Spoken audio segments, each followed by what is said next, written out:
Take a look here. The American Football Coaches Association has put forth a proposal to fix the faking injuries issue. And their fix is this. A player removed from a game due to injury must sit out the rest of that drive. If the team, trainers, and doctors clear a player to return on that drive, a team can use a timeout to buy that player back into the game if they've sat out at least one play. The rule would not apply to players injured by a hit that results in a penalty.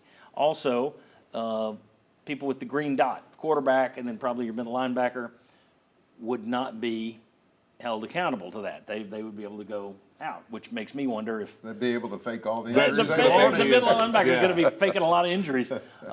Is that the right fix? I'll just throw it out there. Whoever wants to take it. Yes, absolutely. I've said that for half a decade, that if you want to fix this, make them have to sit out the full drive. I would like to see a 15-yard penalty on it as well if you feel like that they were faking it, and it's obvious they were faking it. But this is good enough. I think if you say you have to sit out the entire drive, I wouldn't care if you said you have to sit out 2 drives.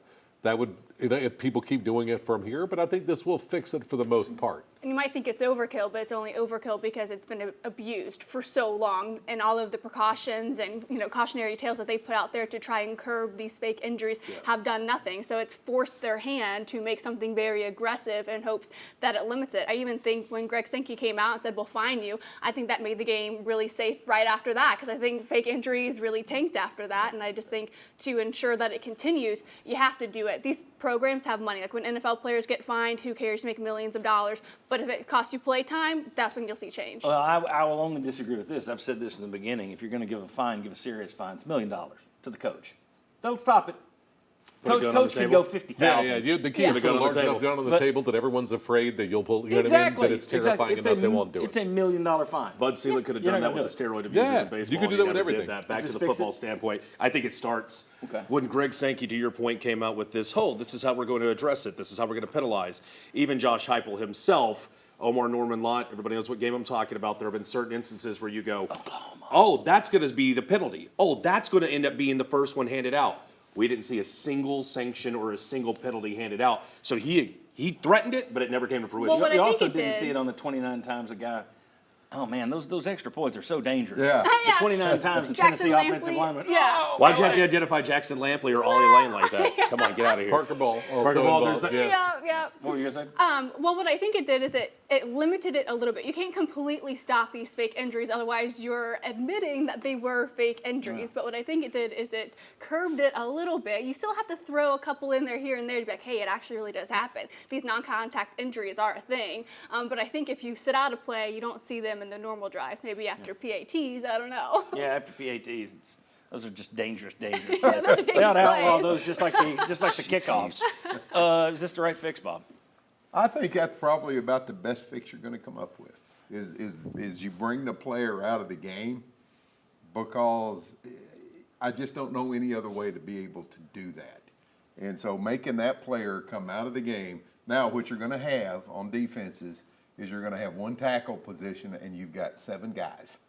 And so you can just shuffle through them. It's like having a magazine full of bullets. You shoot 1, 2, 3, 4. But I think this is, if this isn't the solution, it is going down the right track to a solution. Best part of this that I like, now if you're out of timeouts, you're screwed, but I like the fact that you can use a timeout. Hey, this guy was legitimately hurt, and we don't want to blow our timeout, but this is a drive for the SEC championship. We got to have Al Wilson back on the field. Right. I'm calling timeout to put him out there. I like the fact that you do have some recourse if your guy was legitimately hurt and left the field, but he's ready now. Okay, we can buy you back into the timeout. Yep, I think have no problem with that that at least either. gives you a little bit of help in case because if somebody really gets hurt, you sprain your ankle and you come off, and then it starts to feel good, but you have to sit out. I mean, come on. Or a cramp, something like that. Someone has a Yes. cramp and it's over. That 2 plays later. I mean, it does stink that guy's not back on the field, but there's been abuse to the system, and the correction often is an overcorrection. It'll be interesting to see if this passes, and it hasn't yet. But if this passes, how many times we're sitting there saying he was really hurt. Yeah. So, all right. When we come back, our annual mashup of Super Bowl prop bets paired with Vol prop bets. These are always fun. Some stats and it's a little way for me to break out some stuff that you might not know about Tennessee. Although I might have just given that away earlier in the game. We'll do it again. Come on back.